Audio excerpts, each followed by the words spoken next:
같이 우리 선포하십니다. 주여 감사합니다. 주여 고맙습니다. 주여 사랑합니다. 주여 행복합니다. 1장에서 9장까지가 족보입니다. 왜 족보를 기록을 했을까? 포로에서 돌아와서 이제 맨 땅에서 새로 세워야 합니다.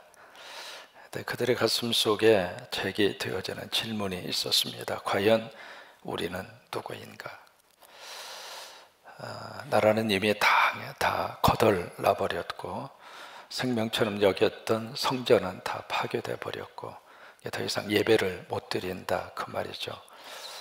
또 바사 페르시아라고 하는 나라에 아직도 영향권 안에서 벗어나지를 못하고 있습니다.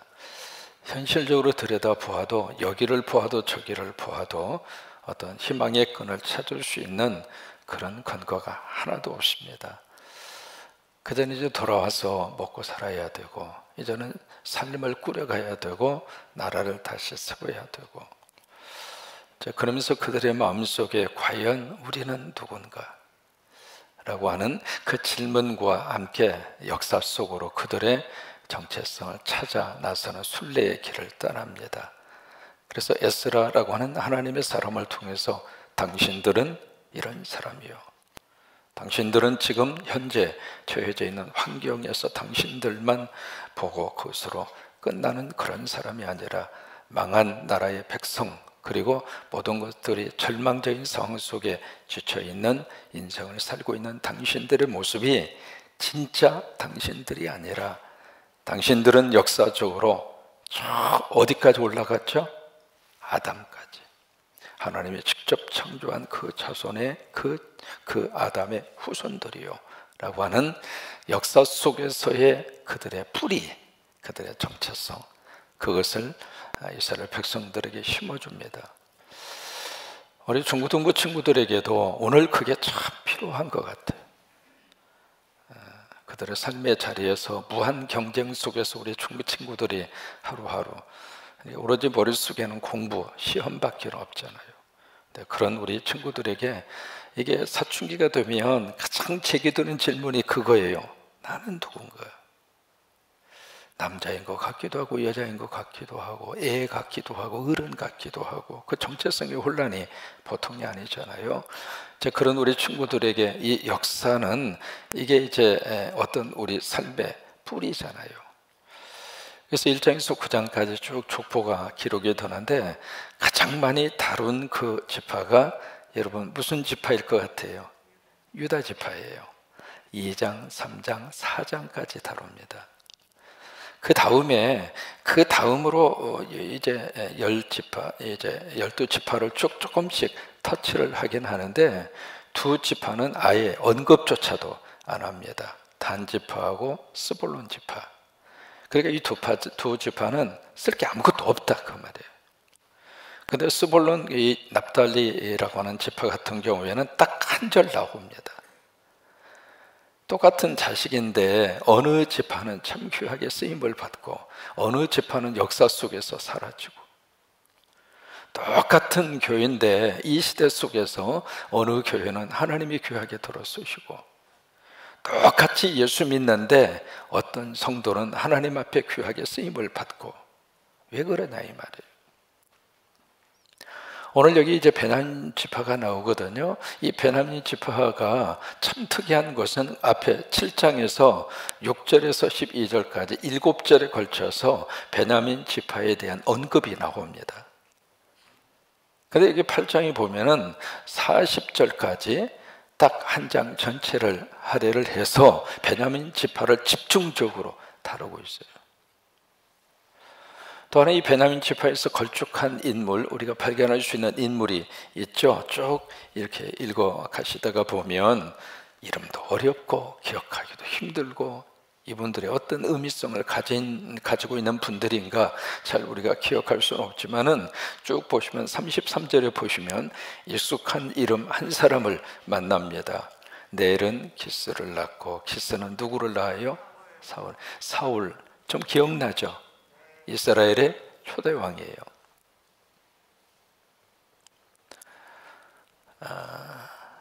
그러니까 사울이라고 하는 이 걸쭉한 인물이 어느 지파 사람인가? 바로 베냐민 지파의 사람이에요.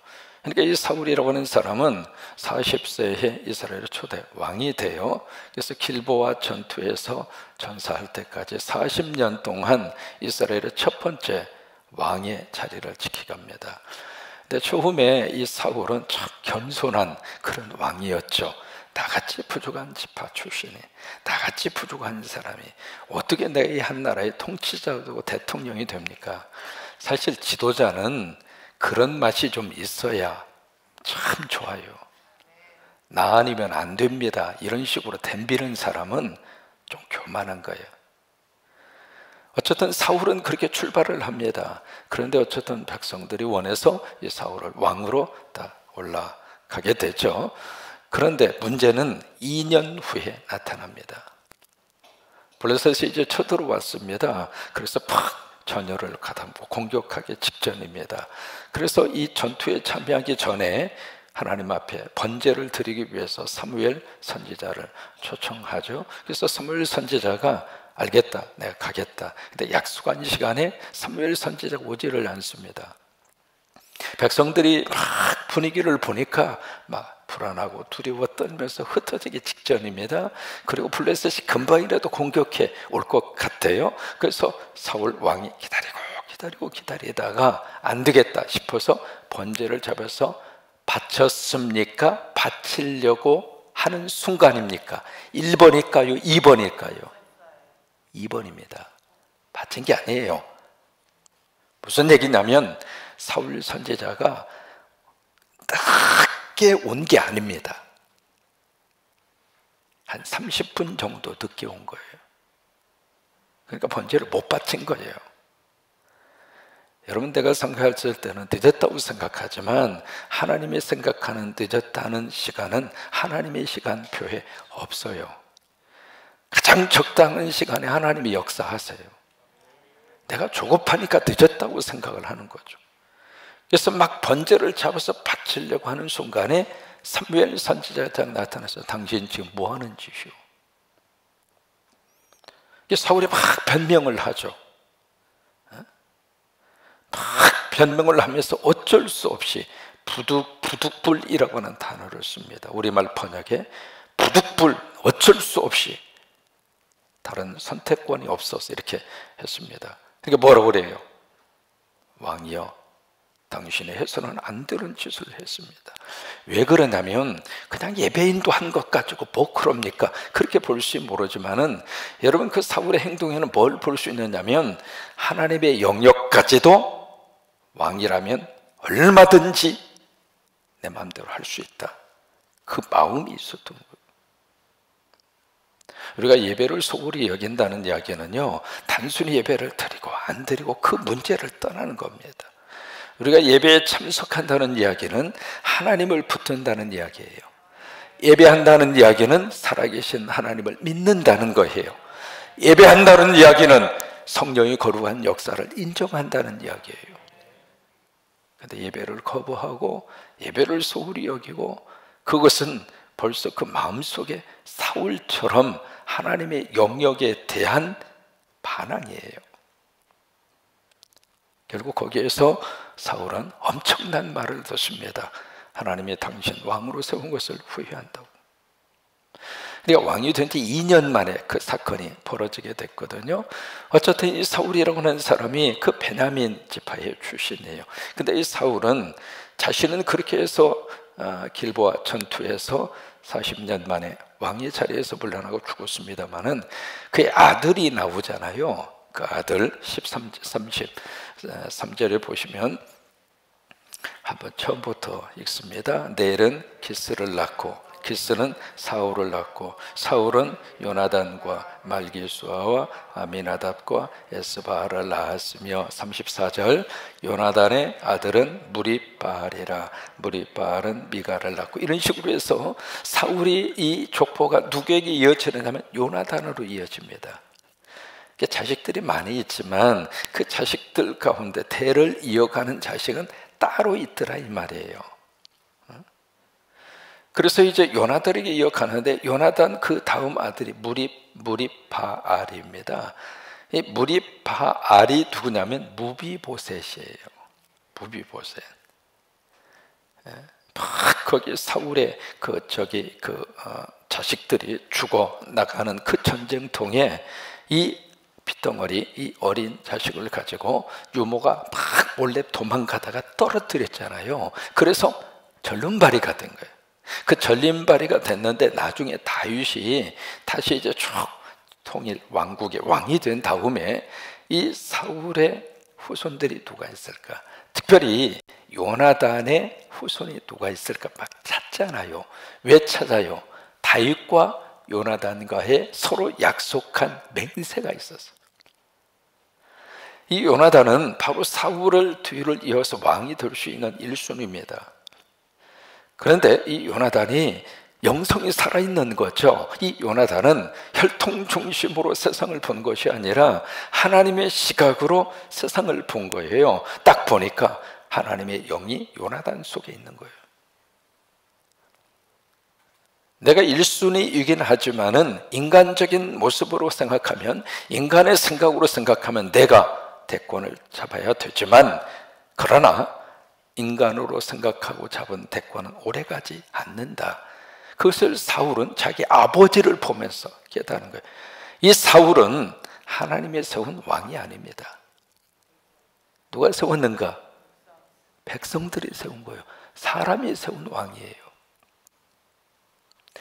그렇게 해서 이제 사울이 실패를 하고 이 다윗 같은 경우에는 철저하게 처음부터 하나님이 찾아 나서잖아요. 그러니까 하나님이 세운 사람하고 사람이 세운 사람하고의 마지막 결과가 달라요.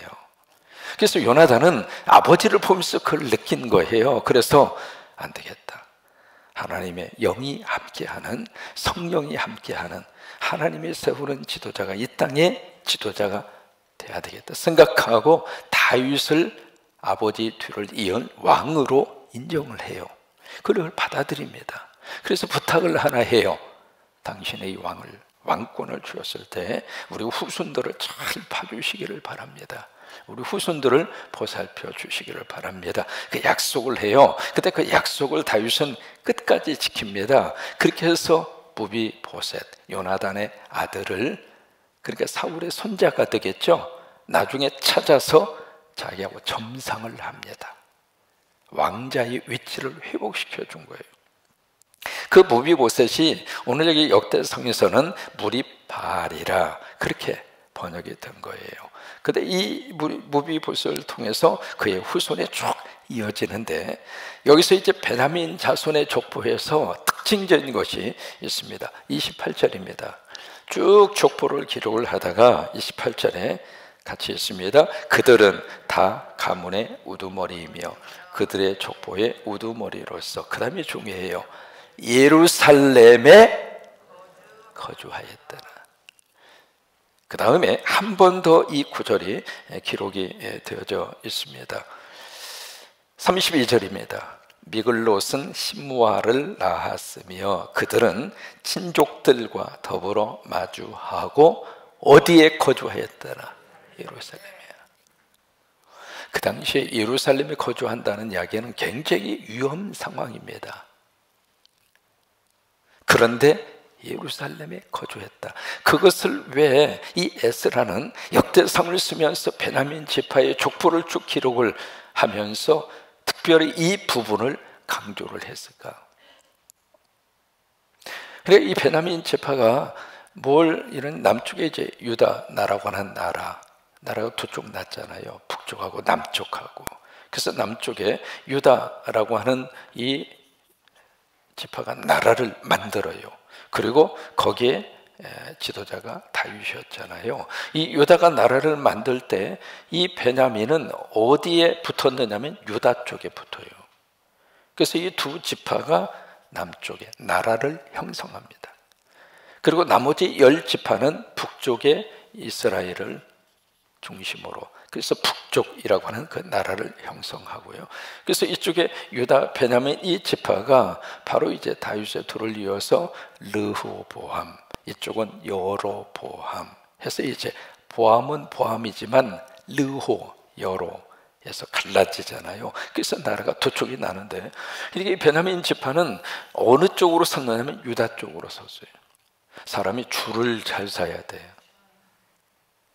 그래서 이쪽이 먼저 망해버리고, 그러면서 한 200여 년 후에 이쪽 나라가 망하잖아요. 망하는데 나중에 망했거든요. 근데 이 나라가 바벨론으로 포로로 끌려가서 나중 끝까지 남아있는 지파는 이 두 지파예요. 이쪽은 거의 다 사라져 버렸습니다. 그래서 포로에서 돌아온 사람의 거의 대부분이 유다하고 베냐민 지파예요. 그러니까 이 베냐민이 유다처럼 그만큼 이 베냐민 지파가 하나님 앞에 쓰임받은 거예요. 그 이유가 뭘까? 예루살렘에 거주하였더라. 여러분, 예루살렘은 무엇이 있어요? 언약궤가 있고 성전이 있어요. 교회 중심으로 사는 것이 축복이에요. 세월이 흐를수록 교회를 등지지 마시고, 그러니까 교회 중심으로 교회 안에서 말씀과 기도와 찬양 속에 사는 것이 행복이에요. 그러면 그렇게 살면 시편 20편 2절에 보시면 내가 성수에서 너를 도와주며 시온에서 내가 너를 붙들리라. 여러분, 성수와 시온이 뭐예요? 지금으로 말하면 교회라 이 말이에요. 교회에서 교회 중심으로 우리가 살면 하나님이 교회를 통해서 우리 자녀들을 붙들어주고 우리 자녀들을 복을 주고 하나님이 보호하시고, 그 말씀이 그 말씀. 다시 또 이제 방역에 대한 고삐를 다시 한번 또 쥐어옵니다. 이 파도가 지금 뭐 낙타 등처럼 좀 조용하다가 팍 올라갔다가 좀 떨어졌다가 다시 낙타 등처럼 또 올라갔다가 툭 내려가서 좀 괜찮을 만하면 다시 또 푹 올라갔다가 그러잖아요. 지금 이 오미크론이 또 나와서 또 한 번 치고 지금 올라가는 것 같아요. 자, 그 모습을 보면서 참 그런 것 같아요. 삶하고 똑같구나. 좀 먹고 살만하면 또다시 어려움이 팍 몰려오고, 이제는 됐다 싶은 마음이 들어서 이제 자식들 다 시집장가 다 보내고, 이제는 맘 편하게 좀 살만하니까 좀 몸이 또 어렵고, 어떻게 해서 먹고 살기 위해서 부진 노력을 하고 안 먹고 안 쓰고 그래서 아파트 준비해서 이제는 따뜻한 환경에서 좋은 환경에서 좀 살만하니까 또 자식이 사고치고, 이게 참 삶이 그런 것 같아요. 근데 그런 속에서 우리가 그런 마음이 듭니다. 아, 긴장의 끈을 놓치면 안 되겠구나. 그렇잖아요. 우리가 긴장의 끈을 끝까지 우리가 붙들고 우리가 살아야 되잖아요. 근데 긴장의 끈을 놓치지 않으면서 우리가 끝까지 붙들어야 될 것은 예배예요. 예배예요. 그리고 교회입니다. 베냐민 지파가 어떻게 그 약한 지파 아닙니까? 여러분, 이 베냐민 지파는 바로 야곱의 12아들 가운데 막내예요. 이 베냐민 지파는 결국 이제 막내라고 하는 이야기는 그의 어머니가 누구냐면 라헬이잖아요. 이 라헬이 야곱의 식솔들이 베델에서 베들레헴으로 올라가는 길목에 갑자기 라헬이 산길을 느낍니다. 그래서 그 도중에 아이를 낳아요. 아이를 딱 낳는데 이 라헬이 이 아이를 낳으면서 죽어가요. 숨을 헐떡이고 마지막 호흡을 내쉬면서 그의 아들의 이름을 어머니가 지어요. 뭐라고 지었냐면 베노니라고 하는 이름을 지어요. 이 단어의 뜻은 슬픔의 아들이라고 하는 뜻이에요. 고통의 아들이라고 하는 뜻이거든요. 괴로움의 아들이라고 하는 뜻입니다. 어머니가 죽어가면서 그렇게 원했던 둘째, 그 둘째 아이를 임신해서 행복하고 좋았는데 그 아들을 낳으면서 죽는단 말이에요. 그 피덩어리를 한 번도 가슴에 그리고 한 번도 모유를 수유하지 못하면서 죽어가면서 그 엄마가 그 자식의 이름을, 그래, 너는 베노니다. 너는 나에게 슬픔의 아들이다. 괴로움의 아들이다, 고통의 아들이다, 이름을 그렇게 짓고 라헬이 죽는 거예요. 기가 막힌 아들 아닙니까? 근데 이 모습을 지켜보는 야곱의 입장으로서는, 여러분, 야곱은요, 라헬 이 여인을 얻기 위해서 무려 14년 동안 무임금 노동자로 살았어요. 장가가기 참 힘들고만, 장가 한번 가려고 14년이나 섭빠지게 노동을 해야 되고, 그렇게 해서 얻은 부인이 라헬입니다. 근데 그런 부인을 통해서 요셉을 낳고 그 다음에 두 번째 아들을 낳는데, 야곱의 입장으로서는 얼마나 기대를 했겠어요. 그런데 그 아들을 낳으면서 부인이 죽습니다. 그리고 이름을 베논이라고 지으니까 야곱이 베논이라고 하지 말고 베냐민이라고 이름을 고쳐요. 이 베냐민이라고 하는 뜻은 오른손의 아들이라고 하는 뜻이고, 영광의 아들이라고 하는 뜻이에요. 막내 너는 나에게 괴로움의 아들이 아니라, 만약에 베논이라고 이름을 지었다면 평생 그 자식을 볼 때마다 앞서간 자기 부인 생각 가슴속에 떠나지 않을 거죠. 남교간 요런 녀석, 고통의 자식으로 머릿속에 평생 남으면서 살 수밖에 없는데, 야곱은 그렇게 살고 싶지 않았어요.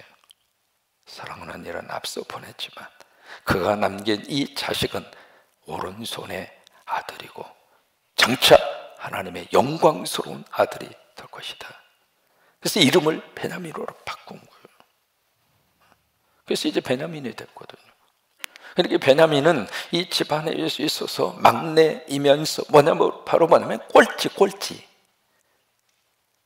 배다른 형제들이 11명이나 있잖아요. 요셉 말고. 그 틈바구니 속에서 자라야 되는 꼴찌, 그것도 어머니 없이. 그러니까 이 베냐민이라고 하는 이 사람의 어린 시절부터 어떤 모습으로 자랐는가 쉽게 우리가 상상할 수 있잖아요.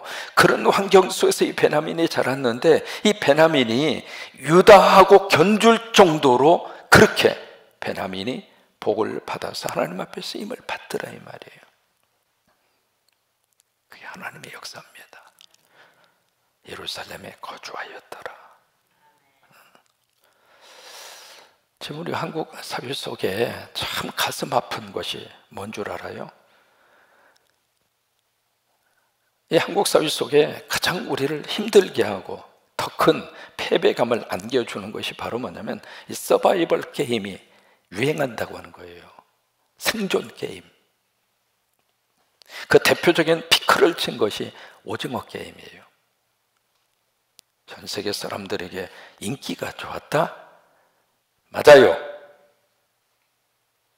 그런데 그 오징어 게임을 통해서 한국 사회가 어떤 사회라고 하는 것을 온 세상 사람들에게 다 드러낸 거예요. 그 게임을 보면서 무슨 생각이 들 것 같아요?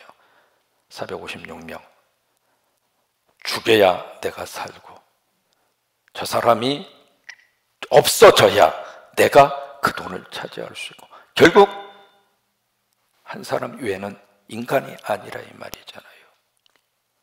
그걸 강요하는 사회.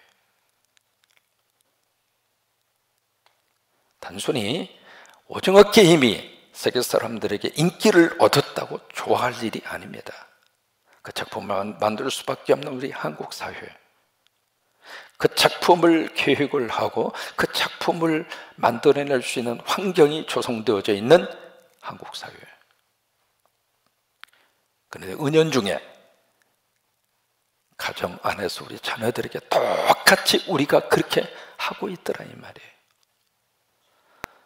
여러분, 나는 가수다라고 하는 인기 프로그램 기억하시죠? 그 속에 전부 다 서바이벌이 들어가 있습니다. 꼴찌는 가차없이 탈락입니다. 한 사람이 탈락하면 그 자리에 새로운 가수를 집어넣어요. 그래서 무한 경쟁을 시키는 거예요. 그 경쟁에서 살아남은 사람만 1등입니다.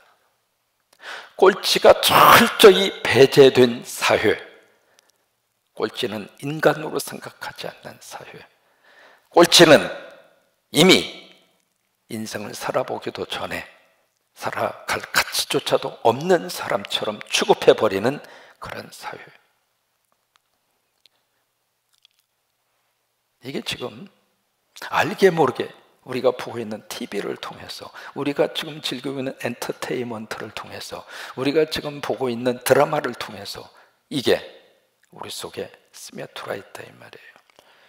여러분, 공부 못하면 우리 자식 인생 끝난 겁니까? 성적이 좀 떨어지면 인생이 끝장난 겁니까?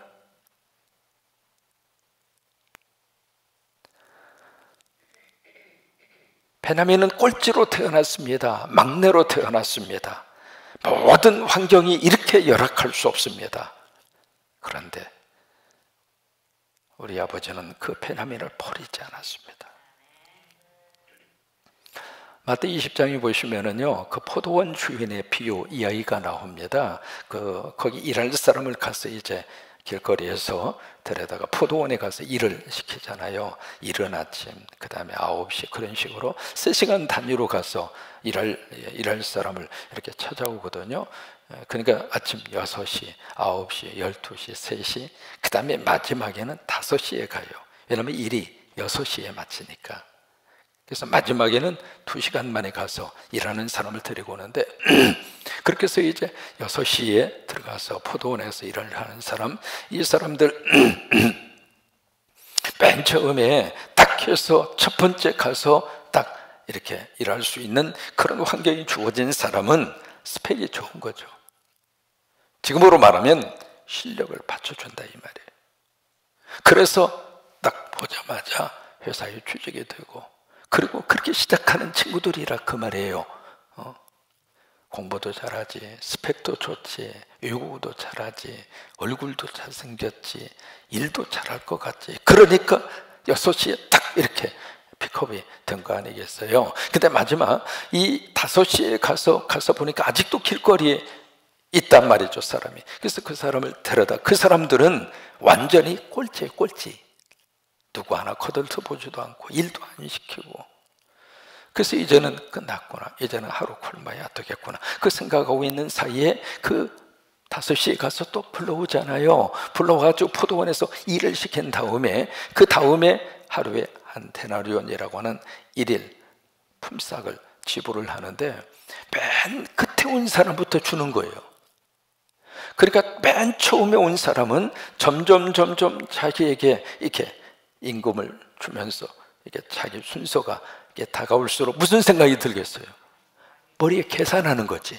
난 몇 시간 했는데 저 사람 1시간 하고 하나 받았지, 나는 6시부터 12시, 그러면 나는 얼마 받는 거야? 머리에 계산을 하고 있는데 똑같이 한 대로를 주는 거예요. 그러니까 데모가 막 하는 거예요. 노동법을 고쳐라, 임금 협상 다시 하자, 막 그러면서 막 데모하잖아요. 그러니까 뭐라고 그래요? 내 것을 가지고 내 맘대로 하는데 네가 무슨 말이 맞냐 이 말이에요. 또 하나, 내가 선함으로 네가 악하게 보느냐. 그러기 왜 마지막은 그렇게 끝납니다. 먼저 된 자로서 나중되고, 나중된 자로서 먼저 될 자도 있느니라. 하나님은 꼴찌를 인생 낙오자라고 치부하지 않습니다. 그게 하나님이에요. 우리가 예수 믿고 신앙생활하고 하나님 믿는 이유가 바로 거기에 있습니다. 세상에서는 꼴찌로 취급하고, 세상에서는 그렇게 천덕꾸리처럼, 막내처럼, 엉석바지처럼 그렇게 우리들이 취급당한다 할지라도 하나님은 우리를 그렇게 취급하지 않습니다.